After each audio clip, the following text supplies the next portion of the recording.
எழுச்சி மிகு மகளிர் மாநாடு. அந்த மாநாட்டினுடைய ஆற்றல் மிகு தலைவர், திராவிட முன்னேற்ற கழகத்தின் துணை பொதுச் செயலாளர், அருமை சகோதரி கனிமொழி கருணாநிதி அவர்களே, இந்த மேடையிலே வீற்றிருக்கின்ற தமிழ்நாட்டினுடைய துணை முதல்வர், அன்பிற்கினிய சகோதரர் உதயநிதி அவர்களே, எனக்கு பின்னாலே இங்கே உரை நிகழ்த்த இருக்கின்ற திராவிட முன்னேற்ற கழகத்தின் முதன்மை செயலாளர் அவர்களே, பொருளாளர் அவர்களே, துணை பொதுச் செயலாளர்களே, மகளிரணி நிர்வாகிகளே, உங்கள் அனைவருக்கும் அன்பார்ந்த வணக்கத்தினை முதற்கண் தெரிவித்துக் கொள்கிறேன். இந்த மாநாடு மேற்கு மண்டல திராவிட முன்னேற்ற கழகத்தின் சார்பிலே இங்கே கூட்டப்பட்டிருக்கிறது. இது மேற்கு மண்டலம் மட்டும்தான். இங்கே வந்து பார்த்த பிறகுதான் வியப்பாக இருக்கிறது, பிரமிப்பாக இருக்கிறது. சூரியன் கிழக்கிலே மட்டுமல்ல, இன்று மேற்கிலும் உதயமாகி இருக்கிறது என்பதற்கு எடுத்துக்காட்டாக இந்த மேற்கு மண்டல மாநாடு இவ்வளவு சீரோடும் சிறப்போடும் நடைபெற்றுக் கொண்டிருக்கிறது. ஆக மேற்கு மண்டலத்திலே மட்டுமல்ல, தமிழகம் முழுவதும் இன்றைய தினம் பெண்களின் எழுச்சி, பொதுமக்களின் எழுச்சி, திராவிட ஆட்சியின்பால் அவர்கள் கொண்டிருக்கிற அந்த பற்றும் பாசமும், மரியாதைக்குரிய திராவிட நாயகர் தமிழகத்தினுடைய முதல்வர் தளபதி அவர்களுடைய ஆட்சியிலே எத்தனை எத்தனை சாதனைகள், அதிலும் குறிப்பாக பெண்களுக்கு எவ்வளவு சாதனைகள் என்ற அத்தனையும் மனதிலே கொண்டு தமிழகம் முழுவதும் உள்ள பெண்கள் இன்று உறுதியாக இருக்கிறார்கள், திடமாக இருக்கிறார்கள்.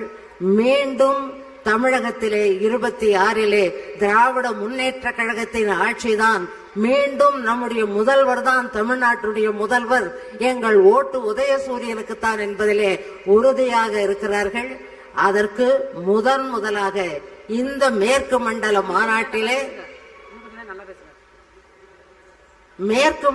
மாநாட்டிலே இங்கே கூடியிருக்கிற பெண்கள் நம்முடைய வெற்றியை முன்மொழிந்திருக்கிறார்கள். வெகு விரைவிலே தமிழகம் முழுவதும் உள்ள பெண்கள் இந்த வெற்றியை வழிமொழிய இருக்கிறார்கள் என்பதையும் இந்த நேரத்திலே நான் பணிவோடு இங்கே தெரிவித்துக் கொள்ள கடமைப்பட்டிருக்கிறேன். ஒன்றா இரண்டா, எத்தனை எத்தனை சாதனைகள் ஒரு குடும்பத்துல அப்படின்னு பாத்தீங்கன்னா, அந்த குடும்பத்துல மூத்தவர்கள், வயதான அப்பா அம்மா, அதற்கு பின்னால் பிள்ளைகள், அவர்கள் பெற்றெடுத்த பிள்ளைகள், இப்படி அடுக்கடுக்கா மொத்த குடும்பமும் இன்றைய தினம் திராவிட முன்னேற்ற கழக ஆட்சியிலே, நம்முடைய முதல்வர் அவர்களின் ஆட்சியிலே பயன் பெற்றுக் கொண்டிருக்கிறது என்று சொன்னால் அது மிகையாகாது. எத்தனை திட்டங்கள், எத்தனை திட்டங்கள்!